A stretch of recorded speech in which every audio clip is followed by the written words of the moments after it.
Welcome to Phoenix Conversations. This is one of a series of talks hosted by the Pagan Phoenix Southwest on the subject of paganism. Today, we are joined by Adrian Harris, Andy Letcher, and Alex Plows. And today they will be discussing Eco Paganism during and beyond the pandemic. So what I'm going to do without further ado is allow each person to introduce themselves and what Eco Paganism means to them in turn.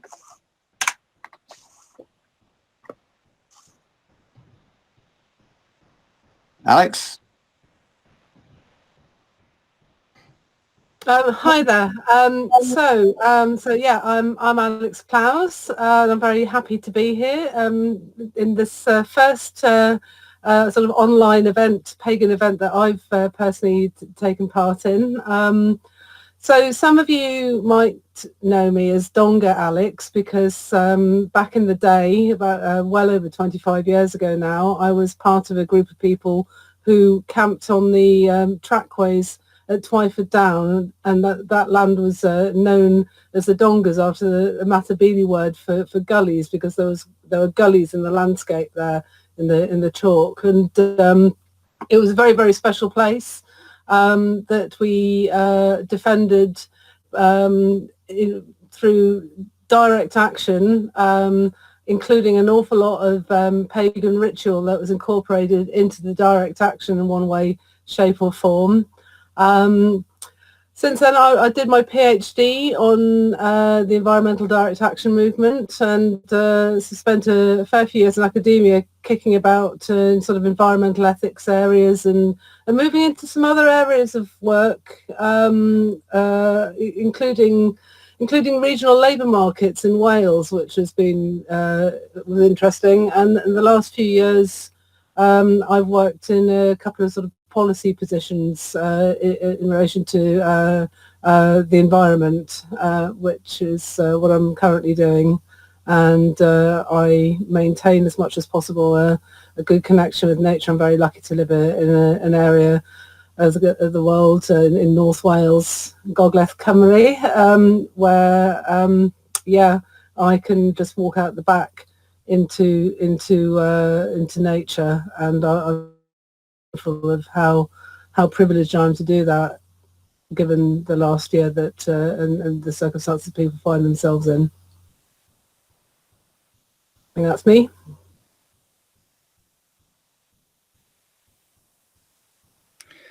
Hi everyone, I'm Andy, and I'm also very excited to be here. I am currently a senior lecturer at Schumacher College here in Dartington, where I run a master's program in engaged ecology. I was very, very briefly at Twyford Down, but only at the end and only on a mass trespass, so I really can't claim any pedigree there. But I was very involved in the road protests, particularly at the Newbury Bypass campaign, and then a little bit at Fairmile at the A30 campaign. So yeah, cut my teeth at those campaigns. And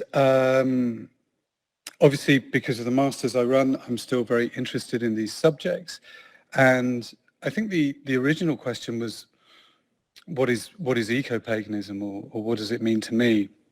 Well, I did, like Alex, I did research on direct action and pagan, eco-pagan movements. And when I was writing those papers, I mean, nearly 20 years ago now, I was defining eco-paganism as that branch of those pagans who were getting involved in direct action and environmental protest, but also the kind of paganism that Alex was describing that didn't really come from any initiatory tradition, was much more ad hoc, improvised. It's Beltane, let's have a Beltane celebration. We're going to do an action tomorrow, so let's make up a ritual to, you know, summon up the dragon spirit. So it was much more kind of improvised. And what it means to me today, I mean, I would hope in a sense that the prefix eco is unnecessary, that paganism by definition ought to be oriented towards an ecological worldview and an activist worldview, because if that which we hold to be sacred is under threat, as we know it is, then surely as pagans it behoves us to be active in whatever way. I mean, that this is the idealist me speaking. I'm worldly wise enough to know that paganism doesn't just mean that for people, and you know, hashtag pagans of Instagram. Paganism is a lot more complicated, and it can be about identity and forging out. It's bound up with identity now, and not necessarily about the other than human. It's also very much about the human. So perhaps we still need that prefix eco-paganism to draw paganism in a more ecological direction. But that's my opening thoughts. I'll pause there.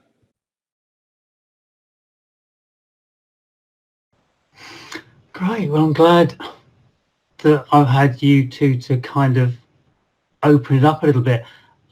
It's wonderful to be here because, as you'll become apparent, the three of us go back quite a few years. So I kicked off something called the Dragon Environmental Network back in 1990, which was explicitly intended to bring together paganism with environmental activism, and something we talked about as eco-magic. I did a lot of campaigning for Oxley's Wood in South London, which currently stands, doesn't have a road going through the middle of it. So that's when we won. And then shortly after that, I was involved with the M11 Link Road, which did get built.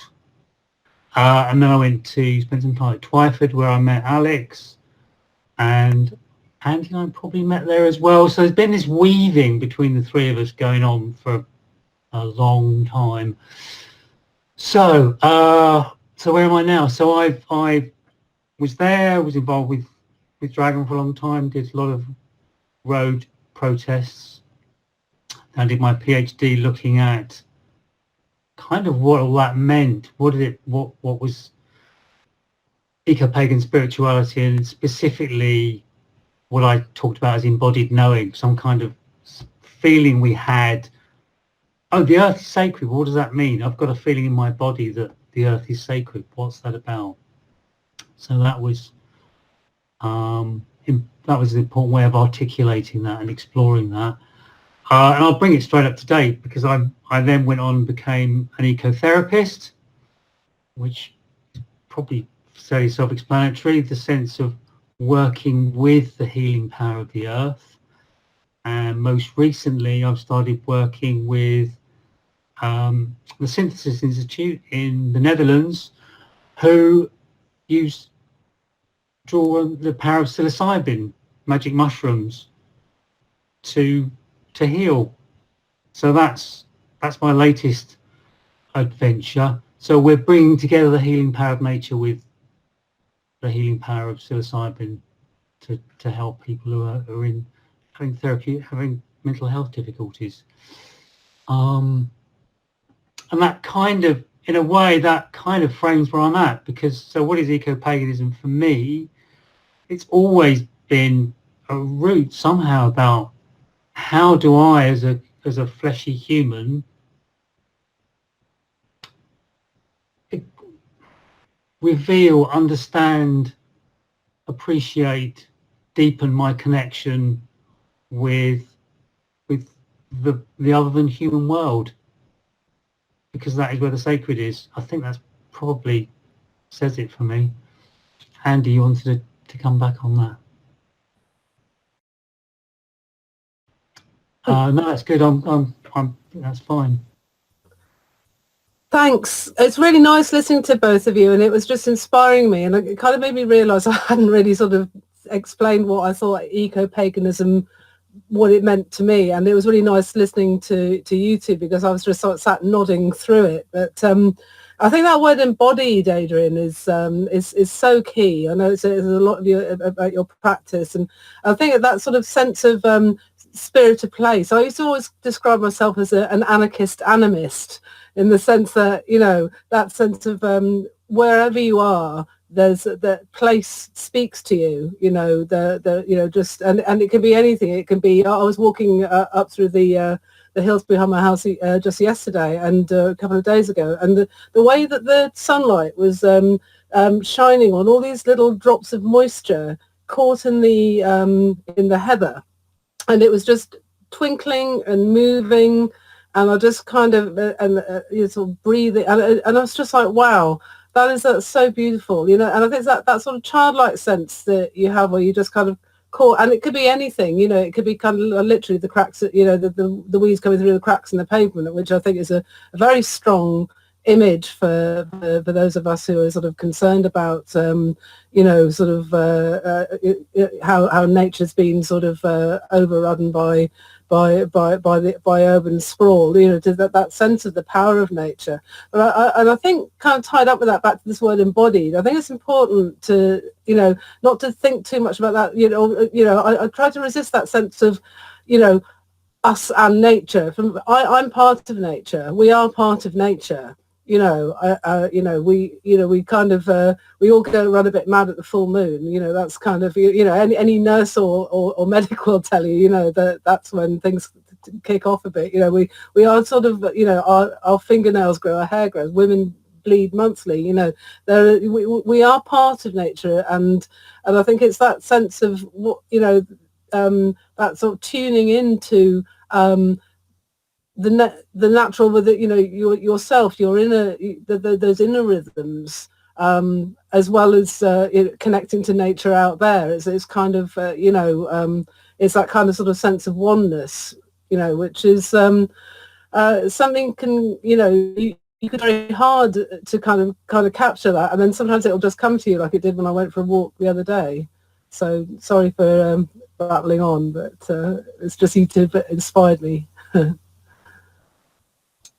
Oh, by all means. I mean, but please just carry on talking. That's why we're here, to capture these moments. I mean, one of the reasons for bringing this together is to hear and to, you know, gain some of your insight and experience, because, as you say, you've all been working in this area and involved in this area for so long. I mean, but, you know, coming up to date, we're in the middle of this pandemic, and so, I mean, in many respects, I mean, the worry is, is it a worry or is it an opportunity? It's difficult to see. I mean, this is a bad time for many people. So, I mean, how is eco-paganism, eco-spirituality, in your experience at the moment, how is the pandemic changing? How is the pandemic changing what's going on in your area? Apart from, you know, perhaps, you know, the lockdown issues, do you think that people are withdrawing from the environment, or actually is it raising awareness about the environment? Is it making people rethink? You know, just what do you think? What's been your experience so far? Can I jump in there? I've been quite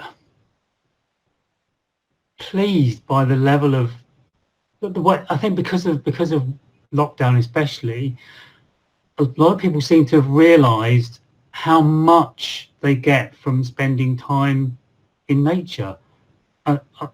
This has been my life, but suddenly just everybody seems to be going, oh my god, just spending some time in the local park is saving my life, it's keeping me sane, it's keeping me going.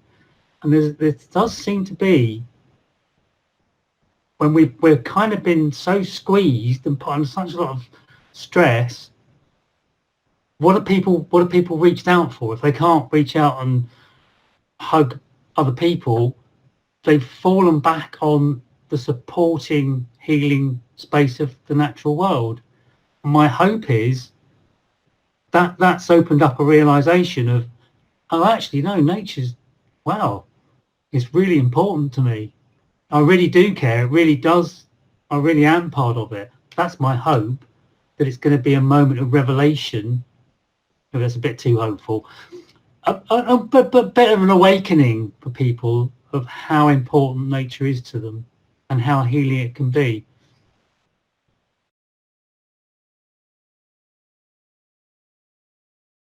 Do you want to come in, Andy?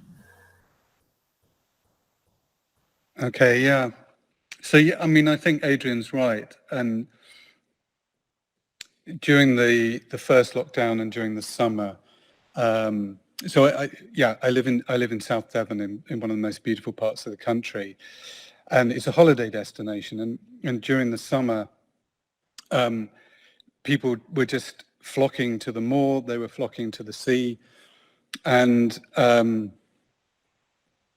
yes, my hope is that this will come with a more profound sense that the other than human is not just important to our own health and well-being, but it's important in its own right. However, my fear is, having spent a lot of time on the beach observing people, is that often they just treat it as a backdrop to their paddleboarding or their wild swimming, and they're not actually noticing what's going on around them, and it's just another playground, really. That could be a cynical observation. I mean, I'm possibly too cynical. I think there's been a change as well, because I mean we're nearly at a year of the pandemic. It was about this time last year that we started having urgent staff meetings about this strange disease and what it might mean for our students. At first, it seemed to be that people were really reflecting about the agency of this microscopic thing, and we can't even call it an organism. It's a virus. We're not even sure if it's alive or not alive. Viruses occupy this peculiar space, and this tiny thing that we can't see, we can't touch, it's invisible, brought the whole of the modern world to its knees. I mean, it achieved in weeks what we as environmental protesters have singularly failed to do in years. And at first there was definitely the sense of people going, oh my God, this is like a dress rehearsal. We all know what's coming with climate. Well, we don't know what's coming with climate change, but if any of the predictions are in any way correct, what is coming is going to be 4 million times worse than what we've been through in the last year. And at first there was a sense of, right, this is a real moment. Boom, let's stop, let's think, let's reconsider. How can we do things differently? Maybe I don't need to commute to work. Maybe I can work from home. Maybe I can spend more time with my family. Maybe I can spend more time outdoors. But as the year has worn on, and as we've gone into lockdown 3 in the middle of a really brutal winter, my sense is that the mood has changed and people are just clamoring to get back to normality, and everyone is talking about when can we get back to normal. And so we're kind of at a tipping point where it could go either way, where it could be that the forces of inertia are now so great that all people want, and it's an entirely understandable reaction because this has been so tough, but maybe all people want is to go back to ordinary life. And yet we all know that ordinary life is not going to be possible as the century progresses. So my hope is that the environmental message, the eco-pagan message, can be kept at the forefront of people's minds. And we go, yeah, we're tired, we're fatigued, we've lost people, we've lost loved ones, we haven't seen our family members for months, but this is going to be nothing compared to what is coming, certainly for our children and our grandchildren. So we really do have to make the changes now, because this was a dress rehearsal. That's my hope. And I think eco-paganism definitely has a role to play in steering us in that direction. But understandably, we're all tired and sick of COVID. Alex? I'm going to say some positive things and then possibly some negative things. I think, I'm sorry, I'm looking to the side because I made some notes. I think something that was very heartening straight early on, was the amount of sort of seedling swaps and veg beds getting going and people checking on their neighbours and that sort of sense of community. That certainly around my way, this sort of small little village has carried on. I sort of we were leaving seedlings outside, our houses, and we put a message up on Facebook and they'd go and people would.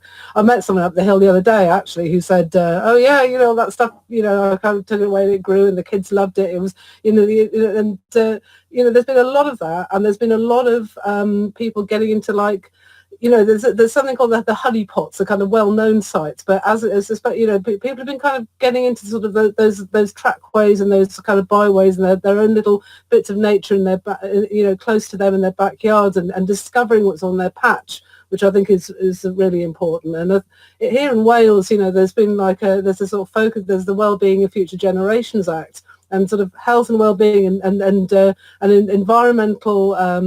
The place of nature in well-being and health is very much to the fore, and there's also money for a green recovery in Wales as well, which is post-COVID to build back greener, circular economy, this kind of thing. Like, if we're going to kind of come back from this, we've got to do it in a more sustainable way, which I think all of that is fantastic, and the kind of green shoots of recovery.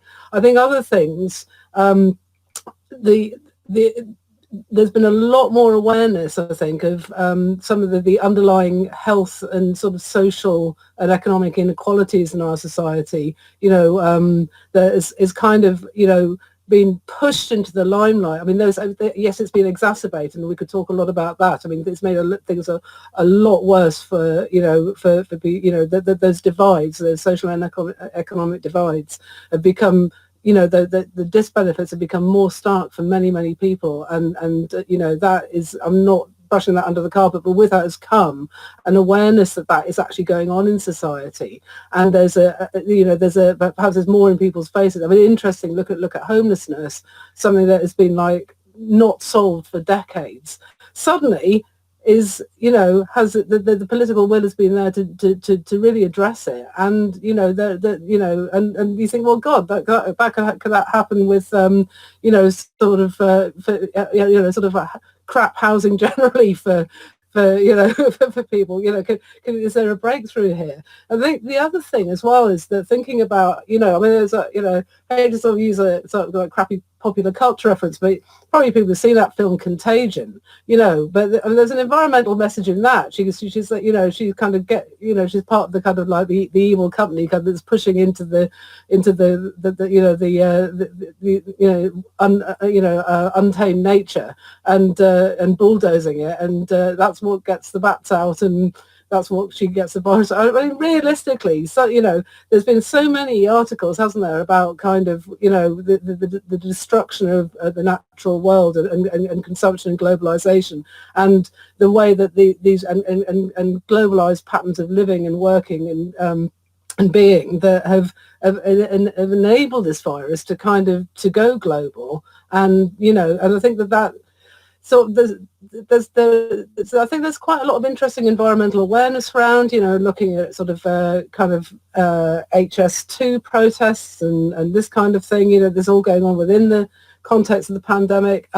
So I think there's reasons to be hopeful. I was thinking this could be apocryphal, but I'm pretty sure that the Chinese word for or sign for crisis is also the same as the word for opportunity, and I think you're right, is kind of tipping points. They could go either way. It could either, and it is exacerbating initial underlying divides and concerns, but as it's also throwing the spotlight on them in a way that is kind of, certainly here in Wales, there is a lot of very interesting political will cross parties in terms of wanting to do things differently and have a genuinely green recovery. but you know, that is not, I mean, like I said earlier, you know, I'm so lucky. I look, you know, I can literally go out of my back door and straight up a hill and be in, well, it's not wilderness because, you know, landscape is made, you know, by generations, but you know, as close as we get to sort of wilderness in the UK, you know, I'm straight into that landscape, straight into that vibe. And you know, it's all very well and good of me to sort of say, well, look, you know, we're part of nature. You can look at the you know, a spider web in the corner of your window and connect to nature that way. But I mean, it's not the same, is it? You know, and there at all. You know, it's many people are very, very cut off from nature. Maybe they're a long old way from, you know, they have a walk out, you know, down crappy tower blocks in unsafe streets, and you know, to get to anywhere half decent to kind of be, and you know, it would be patronizing to pretend otherwise, you know. And it's kind of how, you know, I'm sure we've all felt quite disconnected. I've certainly had days where I'm just like, it's a nice sunny day and I've, you know, sort of, it's the weekend and I'm like, meh, I'm staying here with Netflix under a blanket eating chocolate, you know. I don't feel like connecting, so I could just do one, you know. And I'm sure everyone else feels like that too, but at least I've got the option, you know. So it's just, you know, it's a massive challenge. And I think the sort of, you know, the mental health, this is Adrian's area, you probably want to come back and say some stuff around this, Adrian, you know, the mental health issues to do with kind of being disconnected from each other, disconnected from nature, you know, and kids, especially deprived kids and deprived communities whose school was their kind of core means of connection. You know, maybe they haven't even got the, you know, the internet available to kind of connect with them via Zoom, you know. So these are massive challenges, and I don't want to underplay them. And goodness alone knows what it's going to be like for a generation of young kids growing up, not being able to sort of read face expression and see people smile, you know. Yeah, so the good, the bad, and the ugly. Can I just, before, I'm sure, I think you're all going to come back on that, but I just wanted to say, I mean, that's all really good points, and it's really summed up a lot of where we are. But you know, also it's because, you know, how do we as pagans, how does the pagan spirituality, pagan activism, actual pagan taking responsibility, which is very much a part of the witches' work, is take responsibility for yourself and for others and for the world around you. I mean, how do we, and how do people out there, the people listening to this conversation today, what can we, you know, can you suggest, and how do we actually, what can we actually do in practice, in our spirituality, in our personal work, in the work we do with the community? This is, you know, how can we help? How can we move things forward? How can we make sure that the environment's not forgotten? And, you know, all these policies that are beginning to move forwards and moving in what we hope are the right directions actually bear fruit. So I'll leave it to, I think it's Adrian's turn, is it? Yeah, that's the big question. I would say, so over the where I've come to in my understanding and practice is that there are a number of ways in which we can overcome the disconnect. Now, I think we're all on the same page. We are nature. In a way to say we need to do nature connection, it's like, well, you already are, you just haven't realized it. So there are ways in which practices which allow us to realize, to come to that understanding, to come to that awakening. Things like ritual, things like psychedelics, things like spending time in nature. So there's these different practices of reconnecting, and I've found personally through doing those, that taps me into the bigger spirituality. You can talk about gods, goddesses, whatever it is that the spirit of place, whatever it is, this bigger something that will then inspire me, and it'll be like, okay, Adrian, you need to be going over there. I go, oh, okay, here we go. Which is how, by some pretty much the only way I can make sense of the fact that I'm now working with an organisation doing psychedelic psychotherapy in an ecotherapeutic context. It's like if you'd have told me that a year ago, I'd have said you were completely nuts, because that job doesn't even exist. But it does now, and I'm like, okay, there's something hugely powerful going on here that is beyond this little kind of skin bag body that you're talking to here. And the only way that I can know where it is I need to go is to tap in and say, look, I don't know, what's the deal? And I use those practices, ritual, nature connection, psychedelics, whatever else I could list more, as ways of reconnecting with that bigger wisdom and embodied wisdom to know where I go. And that's what I would say to folk. Tap into that embodied wisdom, that embodied knowing that ties you into the bigger picture, and go, what's my piece in this? Because we've all got a part to play, whatever that might be. What's yours? Because you probably you may not know what it is, but something bigger than you does, and if you can open yourself up to it and just listen with openness and humbleness, then something might come up. So that would be my initial opening on that.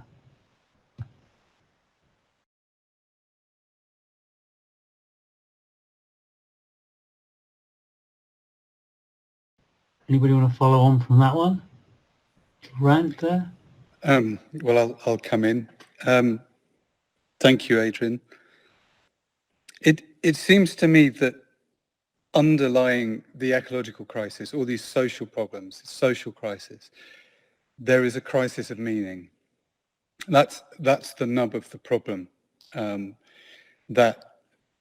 the great meaning-making structure of Christianity, certainly in Western Europe, has lost its grip, has lost its relevance, and we see that in the plummeting levels of church attendance and the growing numbers of people who identify as spiritual but not religious. People are sort of turning away from religions, but still wanting a sense of spirituality. At the same time, that other great meaning-making structure, science, the most vociferous scientists are atheists, and they say there's no meaning in the world. The world is just dead matter. We're all just an epiphenomenon of particles bouncing around according to the eternal laws of physics, and just suck it up, guys. The world is still beautiful, and we'll show you how beautiful it is by reducing everything to abstract laws, but basically suck it up. And I would say this is not answering anyone's needs right now. We need meaning, and what paganism offers is a meaning-making set of systems that are completely relevant to the needs of the times.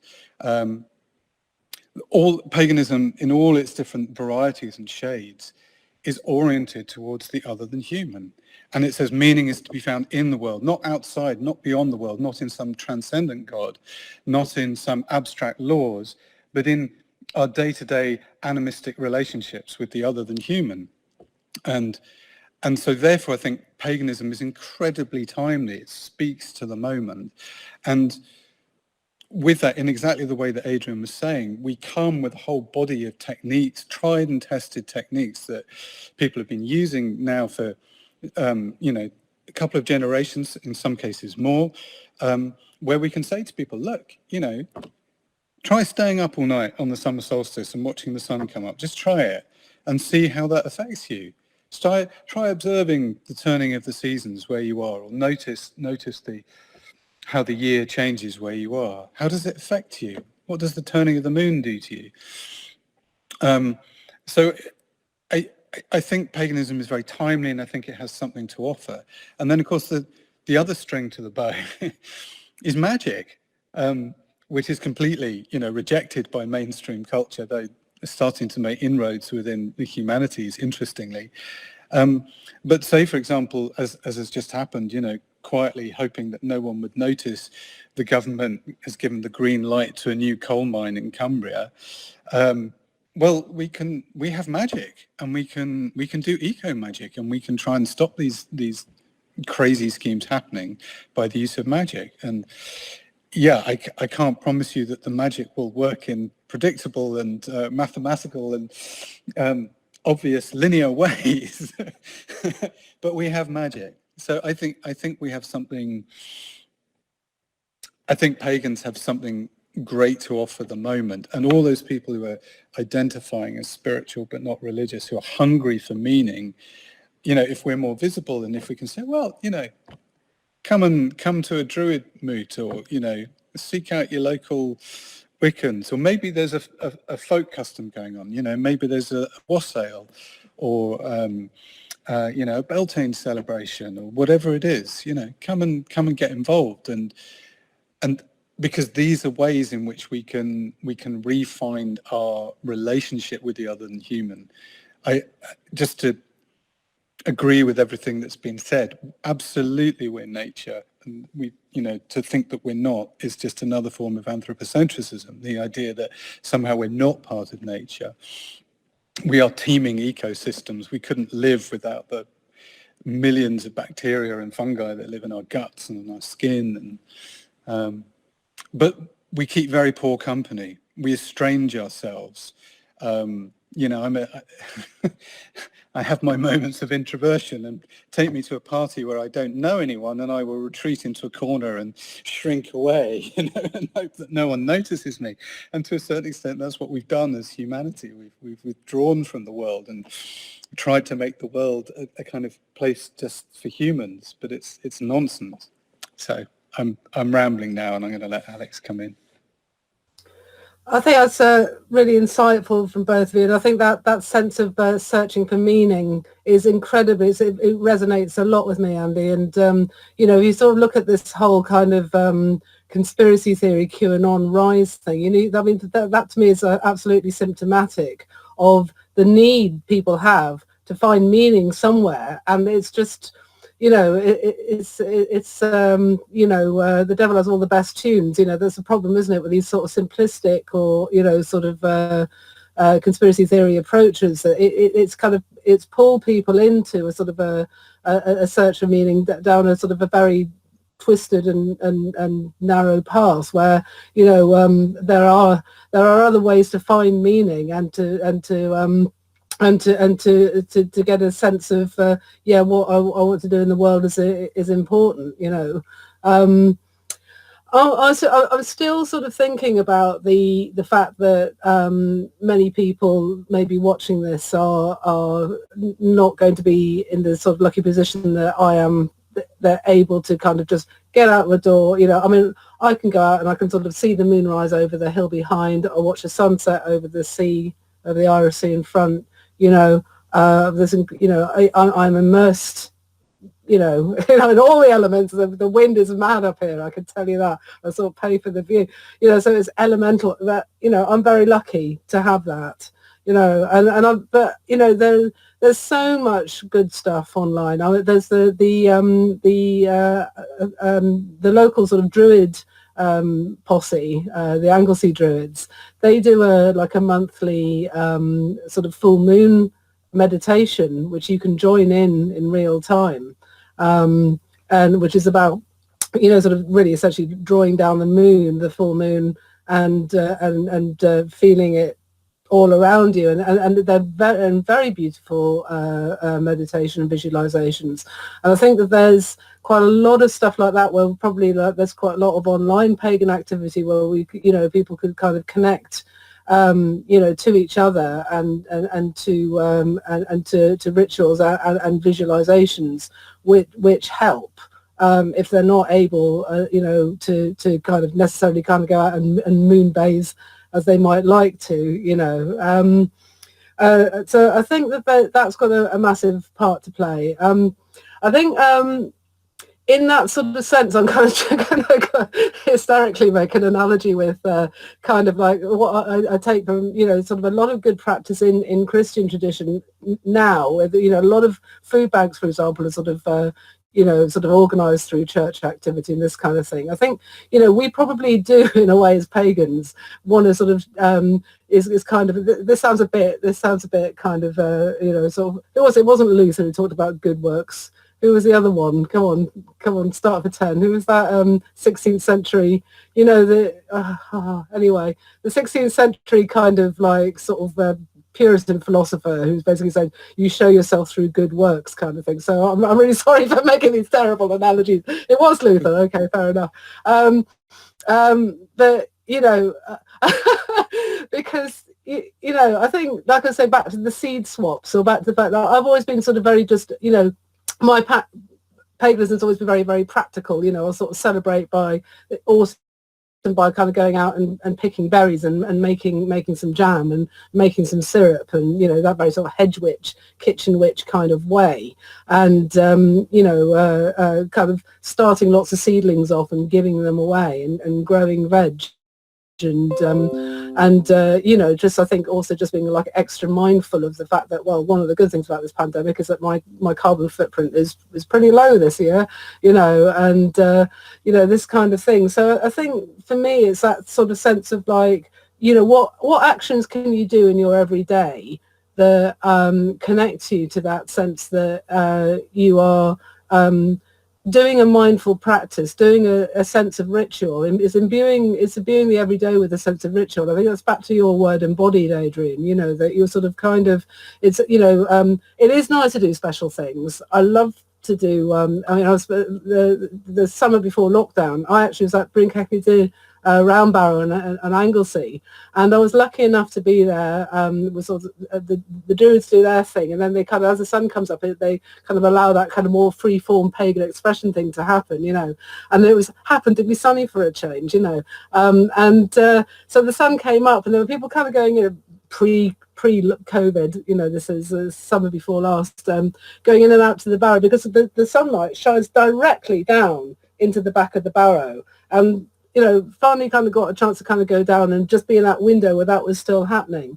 And when you come out, the passageway is very, very narrow, and then it suddenly, you're quite squeezed, and the light, as you're walking into the sunlight, it gets brighter and brighter, so it's blinding. Bugger me, it really did feel like being reborn. I had never experienced anything like it quite, and I was like, wow, because there it is. There's a structure that's proposed all those years ago to mark and honour the rising sun, and there it is, absolutely still delivering in every single word.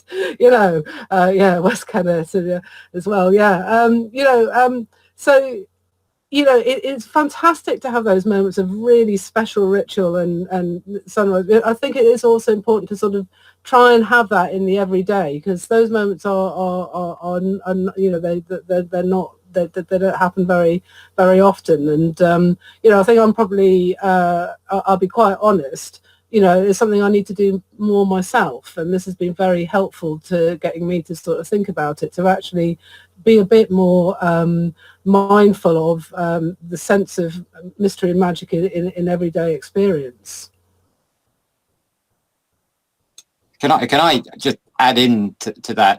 So I don't want to overtake the conversation. I want to hear what you have to say. But it sounds like very much what you're saying is, we need to be, obviously there's our own personal devotional practice, which is something that we all have to work on as individuals. But it's, but I was always, you reminded me straight away when, I don't know if you know of, and I guess you know better than I, the Findhorn Intentional Community up in Scotland, and they always work on that general spiritual idea that every action, everything you do every day is an act of devotion. That bringing the spiritual and the otherworldly into every aspect of your life. But that is very difficult to do when you're outside that kind of intense community. But from what you're saying, and hopefully you'll get this, I mean, many of you're all sort of hinting that we almost need to be getting out into the community more, almost like going out, doing ritual, being, doing work that involves other people, because in many respects the old rituals and many of the old festivals that we embody in our pagan practice are all old community rituals. So what do you think? So I'll go. Yeah, absolutely. I think I find a lot of what I'm doing now, the ecotherapeutic work I'm doing, isn't separate from my eco-paganism. It's like, well, what are we doing? I'm out there with people in a local green space, somebody who's in distress, and I'm working with the spirits of the place to help their healing. If that isn't kind of eco-pagan, I'm not quite sure what is. So it's very much wound in. I try and wind it into my everyday life, and having a daily practice is important as well. I think that's kind of been touched on, just to keep me kind of focused. Where are you going? What are you doing? Why are you doing it? And also, I think absolutely tying in what's going on in your local community, have visibility. I flipping back, way back, the fact that paganism now has a generally quite a good vibe about it. People are quite positive about what we do, and that's come about because we got out there and we said, I'm a pagan, this is who I am. Do you look like a weirdo who does dodgy things in the woods? Actually, no, you seem to be okay. Oh, all right. I remember I had this wonderful experience where I met was invited to go along to a Christian weekend, and they were initially kind of, whoa, that's the pagan over there on that table. And then we got chatting to them, I'm like, oh my God, you're actually all right, aren't you? And it was a bit of a just getting out there and people meeting people and getting involved with our communities and bringing back, getting people involved with those old practices of reconnection that are part of our tradition. Yeah, I'm losing my thread now, but I think you can get a sense of where I'm going with all this. Who's next? Yeah, just to agree, really, that I suppose I've always been quite a solitary practitioner. I have been part of various groups at various times, but I'm not at the moment. It's partly because I have 3 young children, so I don't really get time to do anything. Yeah, so, what I do as pagan tends to be on my own, and you probably wouldn't know I was being a pagan because you don't have access to my private interior world. But then there's this other side where I think, as Adrian's saying, where I have been out in the community doing stuff, and to me that is also an expression of paganism, but it's sort of done for the benefit of the community. To give you an example, just one example, I lived in Oxford for many years, and on May morning we used to go and play music at 6 o'clock in the morning on the streets of Oxford. And after 10 years, we had a massive crowd. I should say there are big May celebrations in Oxford. They didn't just come for us, they came for the May celebrations. But by the end of 10 years, we were all in costume. People came dressed in green and they would dance at 6 o'clock in the morning on the streets of Oxford. Well, nothing was said. I never sort of said this is a pagan act and this is a pagan celebration, but it was kind of implicit. And I think a lot of that community work can just be implicit, like sharing seeds or seedlings, as Alex was doing, or creating some kind of community event, or doing your job. Let's face it, most of us, paganism is something we do at the weekends, in the evenings, because we spend most of our times at work, and so in that outer sense, my teaching is all about trying to open people's eyes to the other than human and the turning of the seasons. So I never mention that it's pagan. I don't want to lay that trip on people, but so we can we can reach out to the community in many different ways. It doesn't necessarily require putting on a velvet robe and marching into the middle of your town square and holding a ritual. It can be done in other ways that mean that all sorts of people can come and get involved, and you don't immediately meet that kind of opposition that was perhaps more prevalent 20 years ago, where people looked at you as a pagan and thought you were devil worshippers and all that boring kind of stuff. So yeah, I think the time is now to be active in the community. Yeah, for sure. Yeah, and it's that sense of that there are many different communities, aren't there? Communities of place and communities of interest, and we engage with multiple of them, even in our sort of socially isolated way. I think that's still going on. I forgot what I was going to say now.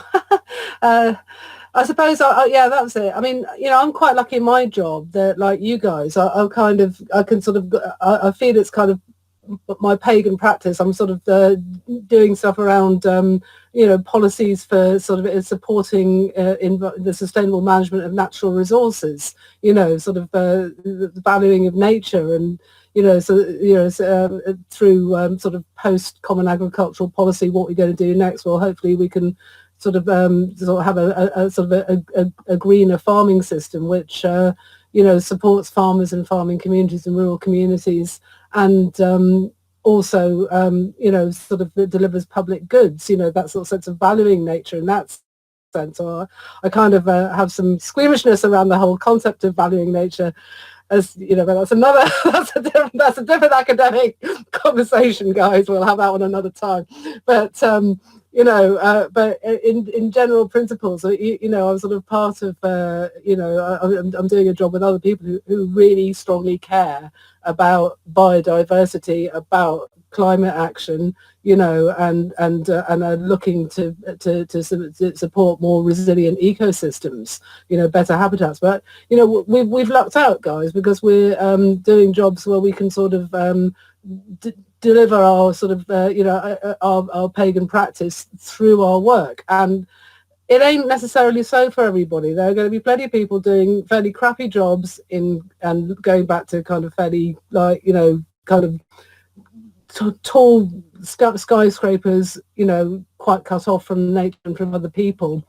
And, you know, it's the sense that I have of, you know, how can we support pay everybody, pay people, but pagans in this context of to kind of you know, help to connect to the sacred inside themselves and outside at these difficult times, you know. And I think that's where you kind of get to, you know, most of the communities we're part of are online at the moment in one way or another, you know. I'm sort of on various sorts of pagan WhatsApp type groups, you know, and people sort of wish each other happy in bulk and send a nice picture and this kind of thing. And I think that those things are a lift, you know. They are important, you know. I mean, I'm really kind of one of, you know, having done a fair amount of public ritual that was engaged very much in the moment through direct action.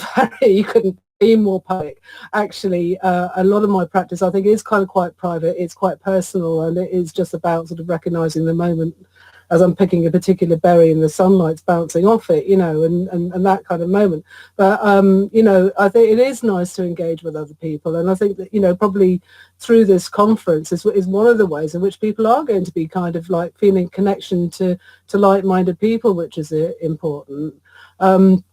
I think that sense of activism, and I'm sort of very, you know, just hats off to old mates who are sort of down tunnels and up trees at the moment, because my knees won't take it. I'll tell you, I hate the cold. But you know, fair play, but, you know, to them. But you know, there are people really doing that kind of, you know, on the front line. And but I think there are many ways to skin that cat. You know, I think sort of the opportunities to sort of volunteer at food banks.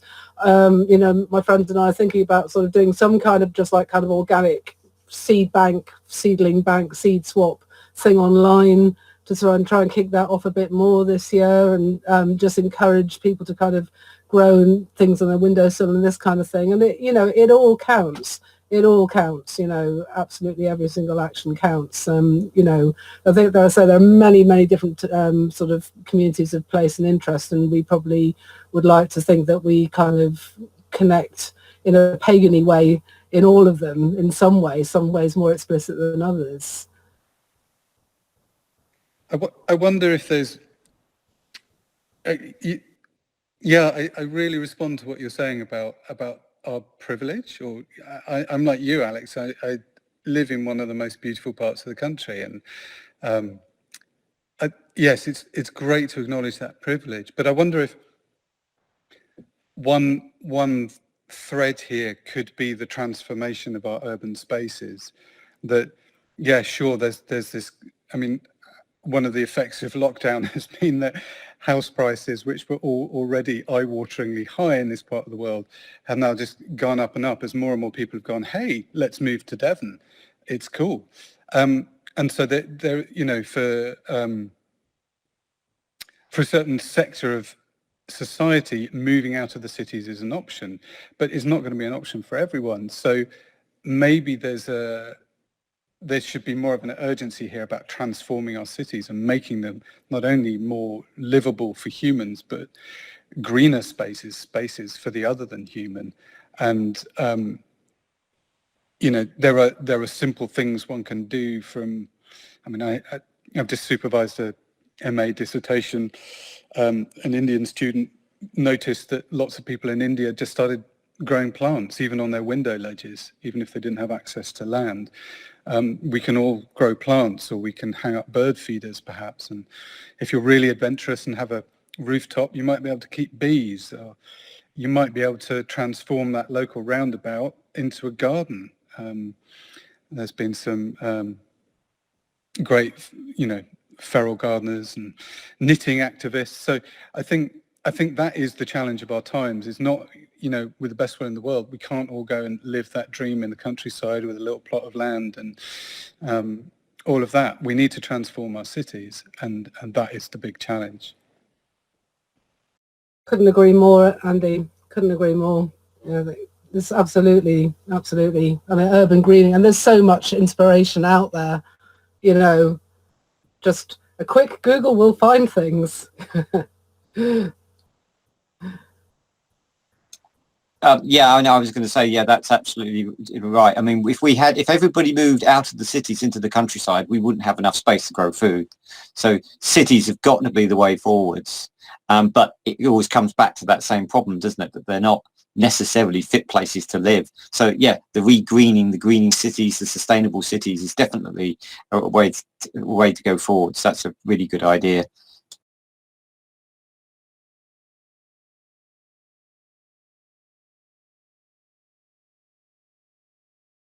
Are we allowed to carry on talking? I didn't notice we've kind of come to the hour. What's the protocol here? Never having done this before. Helps if I'm not muted. No, I think we're going for it. If we've still got things to talk about and we're still going, I think we keep going. But obviously, if you've got other commitments that you have to move on to, then that's obviously also an important thing to think of. I mean, we've got to this point now. We're in free-form discussion, and I think it's going well. So that's great. So happy to keep moving forwards if you are. I think what's come out of what you guys have just been saying is this need for community, and out of community we can take some of these great ideas, and there's loads of potential out there wherever you are in a city or wherever for coming together and taking some of these actually quite small things, but working together we can bring it together into something that can have some power and some oomph. And our spirituality guides us in that, I think.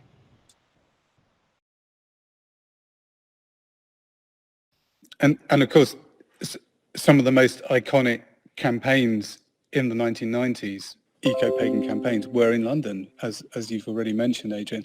Oxley's Wood, and then the M11 campaign. I mean, my memory is a little bit hazy from those times. I definitely went to Oxley's Wood. I don't think I went to the M11, but I've seen pictures, and the creativity and the imagination that those spaces created.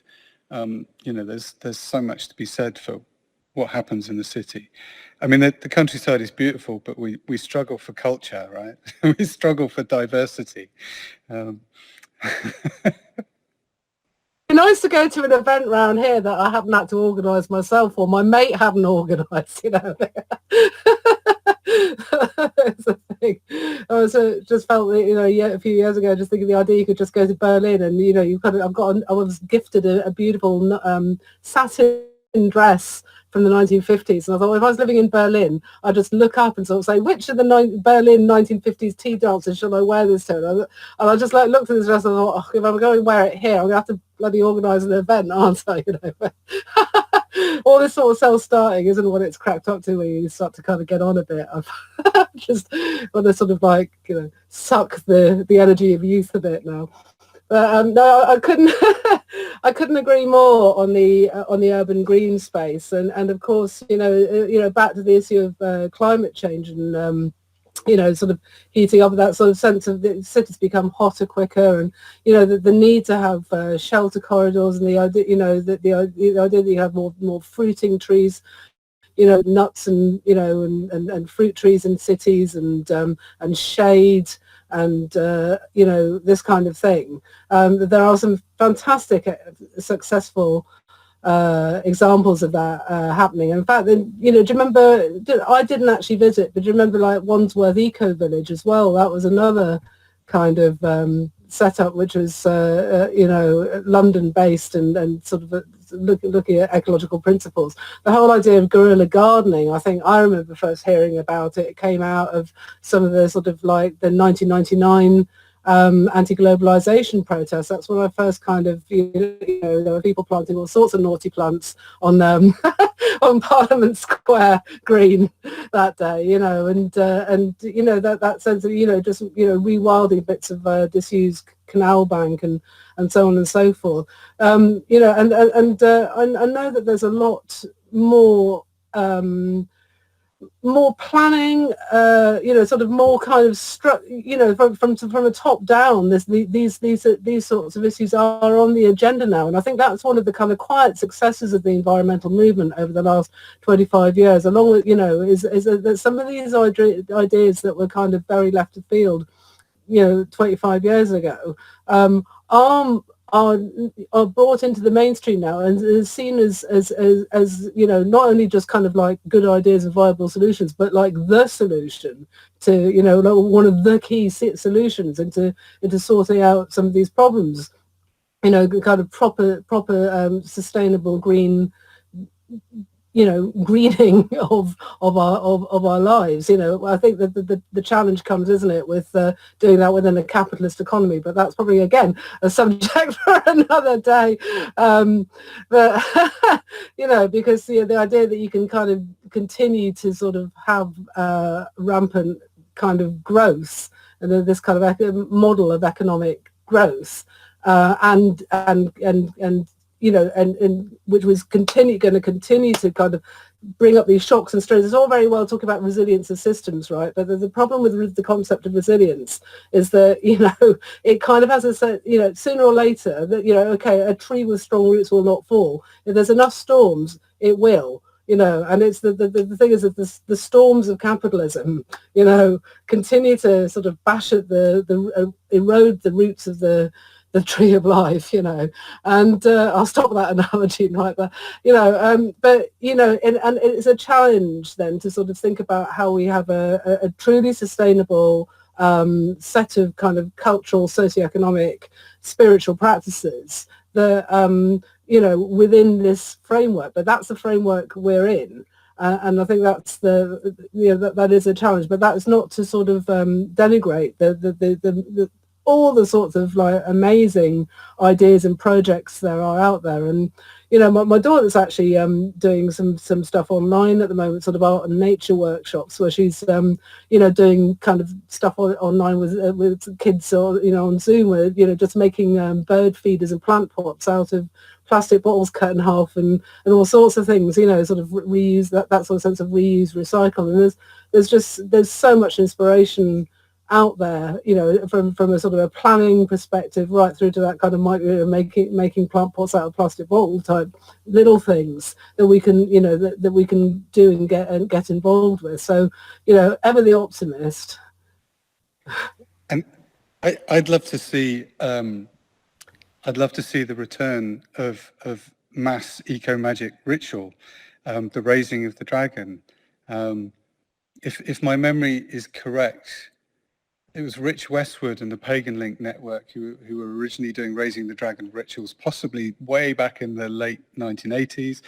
And then Adrian and the Dragon Environmental Network took up the mantle and created this incredible bind rune, the Dragon Rune, and encouraged pagans to hold rituals at the same time. I can't remember if it was weekly or monthly or a certain phase of the moon. I mean, we could do this again, and the pagan community is that much bigger now. We can do it online, or we can just do it at the same time. Let's raise the dragon, right? Yeah, I'm definitely up for that one. Yep. Let's do it.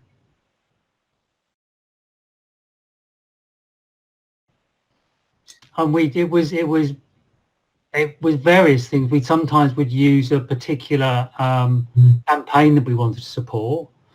There was a period of time where it was a monthly ritual where we would use the dragon bind rune, which you'll find online if you look for it, and would all work with that, and almost like it was we put the energy into that as a way of channeling it out to everybody else who was tapping into it, sort of like, yeah, like a sort of an eco magic internet, let's say, something like that, sort of. So yeah, that'd be great to do that again. Yeah,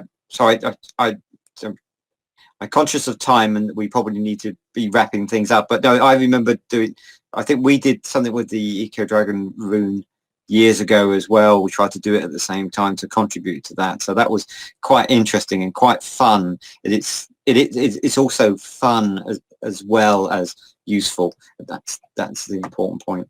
So I mean, I think we've naturally come to an end, because the end is we need to do more dragon rituals. Is that right? Yes. So I think yes, hooray. So I think it's up to I think it's up to me now to say, well, a great big thank you for everybody for putting your time into today's discussion and having this sort of interesting, eclectic and fascinating chat about, you know, ways forwards, as well as reflecting on the past at the same time and all your experience over the years. So that's great. So have you got any final words, take-home messages for the listeners? What was coming to mind was, from the research that I did, what came out was how supportive the rituals were to the activism that we did. So this our spirituality not only inspires us, it also supports us and makes us more resilient. That sounds cool. Anybody else? Well, I think if that's it, and it's getting late at this end, so, and I'm sure it's getting late at your end, and you've all got things to do as well. So look, again, thank you so much for coming along. Thank you so much for contributing your ideas, your experience and your enthusiasm. But with no further ado, I think I'll say good night and good day, everybody. Thank you. Thank you very much. Thanks. Bye.